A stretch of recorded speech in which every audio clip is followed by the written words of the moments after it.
North Carolina State is starting to pop up on some people's kind of sleeper lists for the college football playoff after victories over Louisville most recently and also Florida State. We bring in Jim Hammett of the Cardiac Hill podcast, who writes for Pitt, and of course the Panthers hosting NC State this week. Jim, how you doing today? I'm doing good, but my Panthers are not doing so good. Yeah, so did you expect this? So they're 2-4 right now. Of course, not doing well in the ACC. They gave hints of this kind of 2017 with the overtime win against Youngstown State in week 1, blowing a big lead, 21-0, I believe, in that game. I projected, not being a Pitt expert, but you know my deal in covering college football, at 5-7, and some people jumped on my back for that and still thought this was a 7-win, 9-9 program. Were you anticipating this?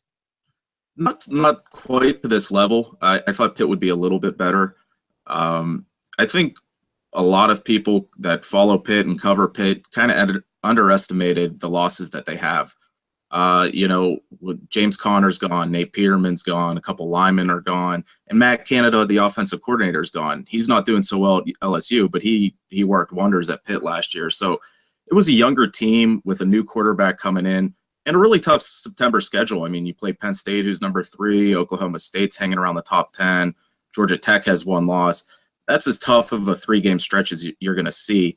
I mean, I think you expected to beat Youngstown. You expected to beat Rice. And losing to Syracuse last week was tough because that's one of those games you have to win if you're Pitt. Yeah, who out there is scheduling Oklahoma State and Penn State? There's only a couple teams in the nation, Florida State come to mind, that are scheduling 2 marquee matchups out of conference, and Pitt right in there with them with those 2 matchups. All right. Of course, the quarterback situation front and center typically, but especially with this ball club, much expected of Max Brown, or maybe not necessarily expected, hoped for because of his high school pedigree, and now transferring from USC to Pitt. Max Brown goes down. Ben DiNucci, we need to know about this kid. What can you tell us about him? Yeah, Ben DiNucci is going to be the starter this week.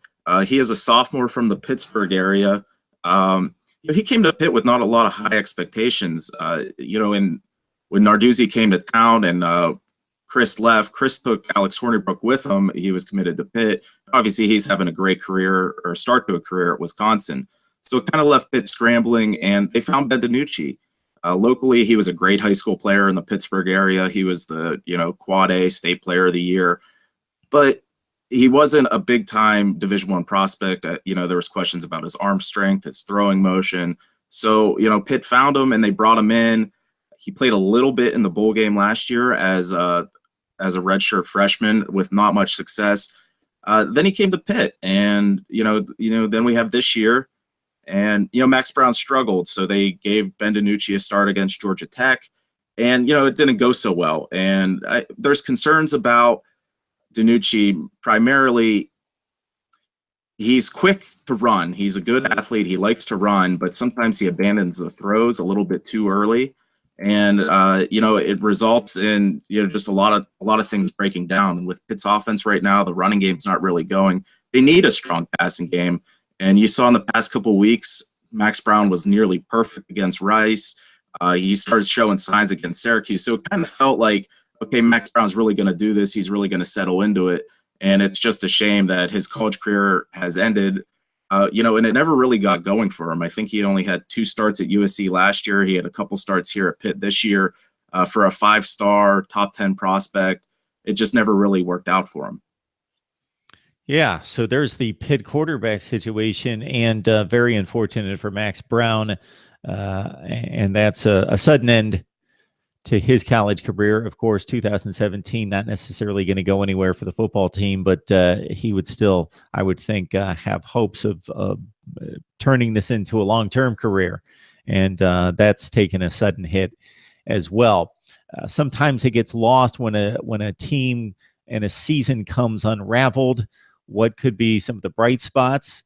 So I'm going to ask you to look for those in a 2-4 start, and based on the schedule, what looks to be difficulty in scrounging up more victories. So at this point, what surprised you? What is giving you some hope for the future? An interesting thing to kind of circle back to the quarterback situation is at the very last play last week, Ben DiNucci lost his helmet, and that left Pitt didn't have any timeouts. So they had to throw in a freshman quarterback, Kenny Pickett, into the mix. He's a true freshman, so that burned his red shirt. But a lot of people around the program feel Kenny Pickett's going to be the quarterback of the future. And he might even play a little bit this week. I don't think they want to throw him to the Wolves against such a good NC State defense, but he's a talented kid, and there's a lot of high hopes for him. So I think moving forward in the rest of the season, Pitt fans are going to pick it because, with the red shirt off, that was a controversial move. But now that it's off, I think you have to play him some.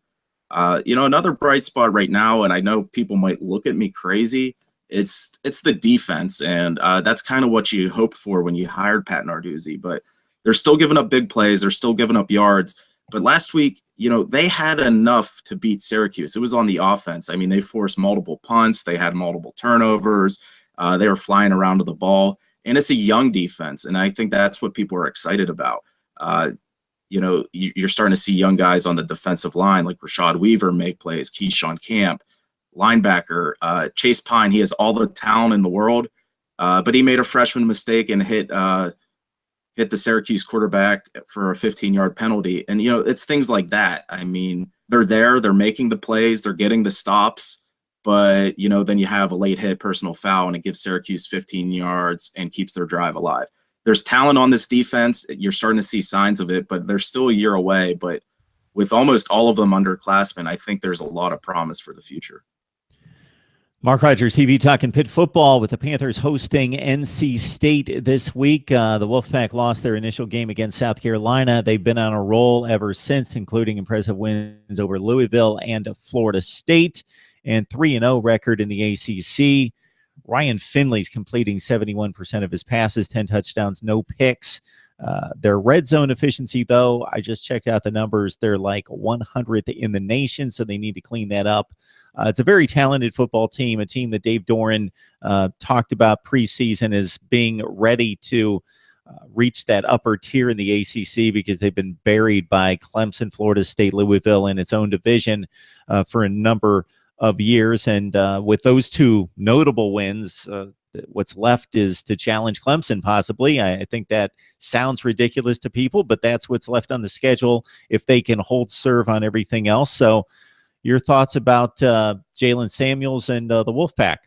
Yeah, NC State, I think before the season, they were a trendy pick to, contend for the Atlantic Division. And, you see with Florida State, they lost their quarterback and they just look like they're a mess. They beat Louisville last week in a big Thursday night showdown. So, it's all setting up for that Clemson game in a few weeks. And, NC State was this close to beating Clemson last year.